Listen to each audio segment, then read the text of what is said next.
Everyone knows what a unicorn looks like when they see one. It's easy to spot when they're performing at their full potential. They come in all shapes and sizes, for better or for worse, and offer a skill set that is truly unique to the position that they play. Sometimes we only get a flash of their potential, and that makes us question if it was truly a unicorn or just an illusion. Jesus Christ! Did you see that unicorn? This is why unicorns often get overlooked when coming into the draft, and it's not until we get them on an NFL field do we get to see their true colors shining through. So join me in taking a brief break from 2021 NFL mock drafts, and let's break down some of the unique players in the NFL draft. These are my 10 guys in the 2021 NFL draft that I believe have magic unicorn abilities, and I will shun the non-believers. Shun the non-believer! Shun! Yeah. Clemson quarterback Trevor Lawrence is not a part of this list because you could argue that a clone of him came into the league last year, even though Justin Herbert would have been a candidate for this list if I had done it last year. But now from coast to coast, the AFC has got a set of twin towers that they're going to have to deal with for the next decade. If it upsets you that I left him off of this list, then fine, here's a bonus. Number 11 is Trevor Lawrence. There you go. But back to the requirements to make this list. If we were to quantify traits or attributes and 50th percentile is average, some of the attributes that the guys on this list possess range in the 95th to 99th percentile. Whether or not the combination of all of their skills translates into them reaching their full potential will be largely based on the situation they land in through the draft. If you are still watching, that means not only did you click on a video about the NFL draft with unicorns in the title, but you also haven't bounced yet. That means you're my kind of people. I really appreciate it. Please hit that like button so that other draft nerds as yourself will get shown this video through YouTube. Also subscribe because my video releases are about as rare as a unicorn, so you're gonna want to make sure you get notified the next time I release one. All right, let's get into this thing. Let's start this thing off at number 10 with the biggest unicorn on this list, LSU nose tackle Tyler the Mountain Shelvin. They don't make them like this anymore. Tyler Shelvin is bigger, faster, and stronger than a man of this size should be. He's a classic nose tackle that could be considered as rare as a unicorn based solely on the big sloppy nose tackle becoming a dying breed in the NFL. He measured in at 6'2", 350 at LSU's Pro Day, but that's a slimmed down version of Shelvin because I think he played at closer to 360, 370 at any given time during his days at LSU. He actually showed up to Baton Rouge as a freshman around 390. So weight will be an issue for this guy, but the fact that he showed up to the Pro Day in shape was a good sign. In fact, a year away from the game could have helped Shelvin in the long run. He reportedly enrolled in Nutrition 101 and learned more about how to take care of his body. With this mammoth size, his quick step, relentless motor, and the strength of a man forced to carry around over 350 pounds on a daily basis, opposing offensive linemen are forced to double team him, and sometimes that's still not enough, which is really what sets the big boys apart from the mountain men. Until his pass rushing ability matches his effort, he'll be a two-down player at the NFL level, which hurts some of his value. So he's going to need a team that utilizes a nose tackle within their defense to find a successful home, preferably in a 3-4 defense, but that is not an absolute requirement for him to reach his true unicorn status.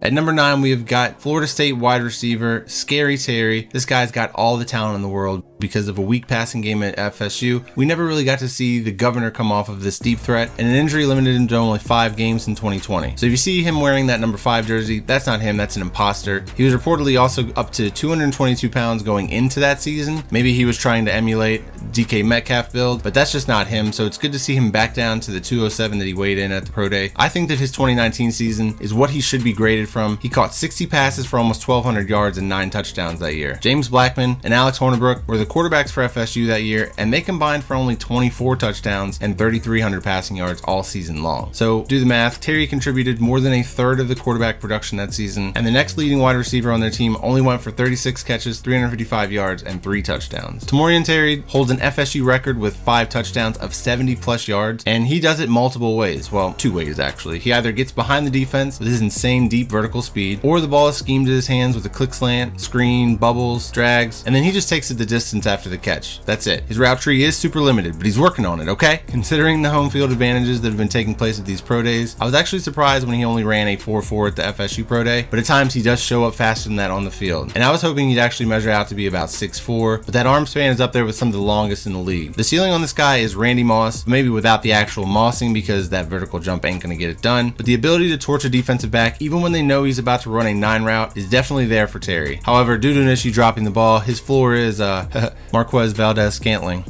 At number 8, we've got Kentucky linebacker Jamin Davis. Every draft season has a linebacker darling that everyone falls in love with, and after the Kentucky Pro Day this year, understandably it is Jamin Davis. He's almost 6'4" and a solid 235. He clocked a 4.37 40 at his Pro Day, which probably translates closer to a 4.4 on a neutral field. Either way, this man's got blazing speed for a linebacker. He also had a 42-inch vertical and jumped 11 feet in the broad drum. This rounds out as one of the most athletic linebacking profiles in the 2021 NFL Draft and could have pushed this day 2 linebacker into the late first round.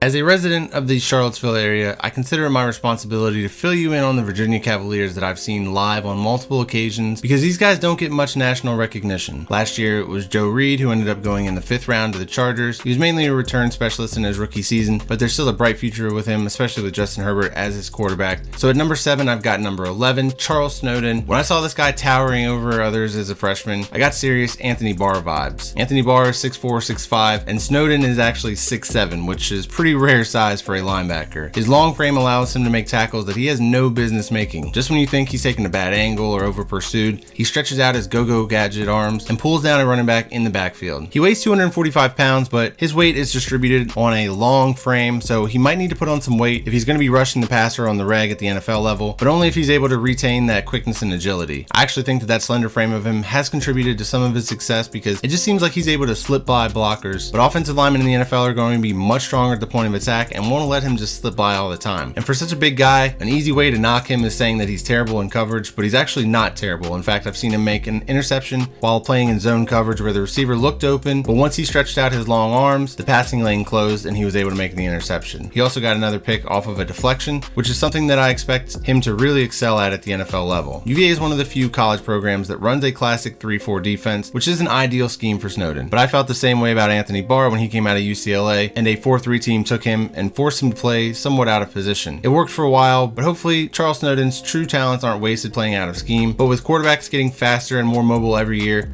I know that I would want my defense to get ahead of the curve with an athlete to match.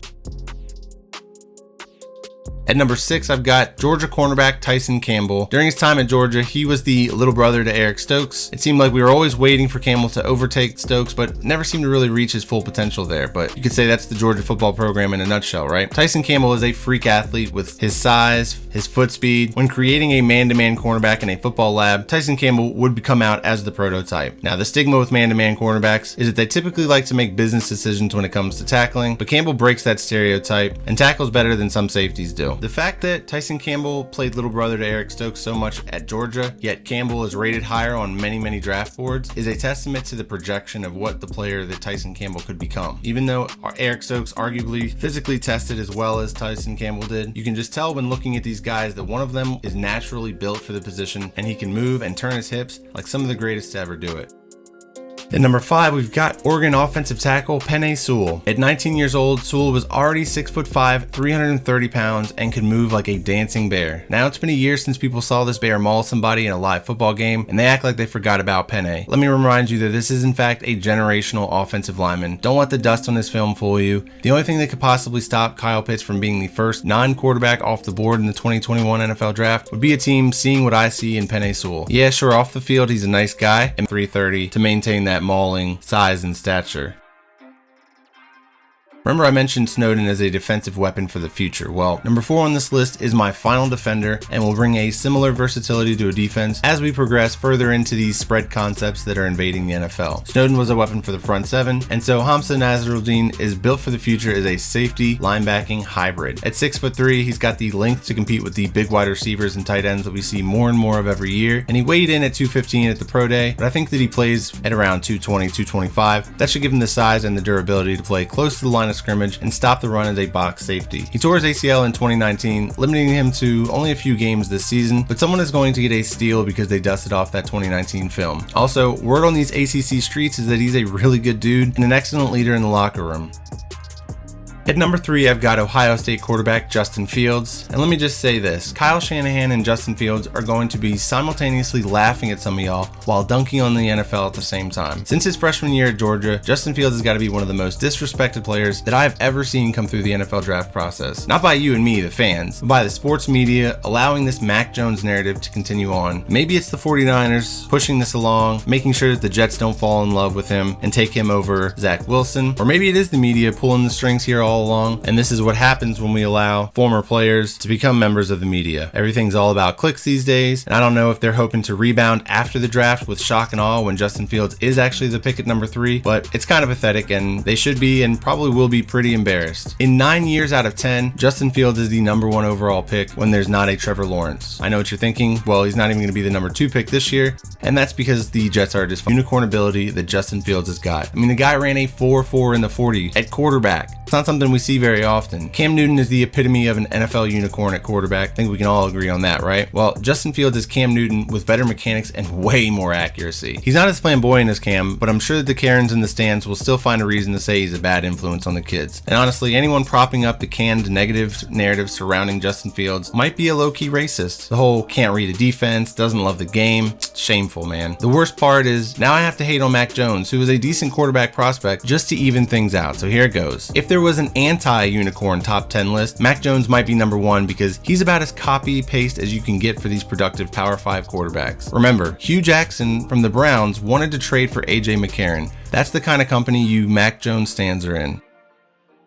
At number 2, it's important to remember that this is a copycat league, and right now the Chiefs are a touchdown bomb away on every play due to Tyreek Hill being the most dynamic player in the league. Teams have been looking for that kind of weapon since I can remember, pushing up guys like John Ross and Ted Ginn into top 10 draft picks. Even last year with Henry Ruggs going before more polished wide receivers like Jerry Jeudy and CeeDee Lamb, the jury's still out on Ruggs, but this draft has yet another candidate that I think actually could even the playing field with a Tyreek Hill. However, due to the fractured ankle that robbed him of most of his 2020 season, the most well-rounded gadget guy in this draft class didn't get an opportunity to show off his blazing speed at a combine or even his pro day, but it would have been one of those performances that launched him into wide receiver 1 territory. The lack of a sub 4.3 40 time to put next to Jalen Waddle's name is the only thing allowing NFL scouts to keep their pants on and vaulting Waddle into wide receiver 1 status. And I know he arguably wouldn't even been the wide receiver 1 on his own team, but I promise you that a healthy Jalen Waddle prevents Devontae Smith from winning the Heisman, and it probably ends up being Mac Jones. Ugh, gross. But we're talking about a guy who could run a legit 4.3 in the 40 if healthy. He reportedly lost by a hair in a race to former teammate Henry Ruggs, who clocked in a 4.27, and Waddle is probably an even better wide receiver all around in all the areas than Ruggs, as far as route running and doing the little things. Pair his technical side of things with his absurd athleticism, and you've got a problem for defenses. And then at number 1, you should have seen this coming. It is Florida's tight end, Kyle Pitts. I'm not going to hammer this home. If you're not woke on Kyle Pitts, you haven't been paying attention. In fact, there's no way that you made it to the end of this video without knowing the potential of Kyle Pitts, right? He is the best non-quarterback in this draft class and has the potential to be a dynamic offensive weapon. He doesn't even need a position listing because he's just that dynamic of a receiving threat. I think that the value you get from him as a tight end is a rare commodity because we've only got a few guys in the league that can play the tight end position and offer a receiving threat across the middle like this. If the Falcons are smart, they're going to take him at number 4, unless they fall in love with Penei Sewell like I mentioned earlier, or another team tempts them with a trade down, but it'd have to be a pretty sizable package for the Falcons to make it worth it to leave Kyle Pitts and or Penei Sewell on the table like that. Assuming that he can develop his run blocking abilities, there's potential for Kyle Pitts to be the best tight end in the league within his first couple of seasons. If he does in fact end up with a Matt Ryan or a Joe Burrow, or hell, even at number 6 if the Dolphins choose to take him and he ends up with Tua, I think those are all great places where Kyle Pitts could thrive. I haven't been this excited about a receiving option in the NFL draft since my man DK Metcalf. Kyle Pitts is just fortunate that he didn't have an NFL combine where people could nitpick his short shuttle times or something like that. And now you guys are all official NFL Unicorn Scouts. Thanks for attending my TED Talk. I will have my 4th and final mock draft coming out shortly, but if you have not seen it yet, be sure to go back and check out my mock draft number 3. It's still pretty relevant, I think. Once again, I appreciate you guys for watching, liking, commenting, subscribing. I'm going to need your help on this video to make sure that it gets pushed out through the YouTube algorithm, so spam it with some engagement, likes, comments, all that good stuff, and I will see you all in the next video. I love you.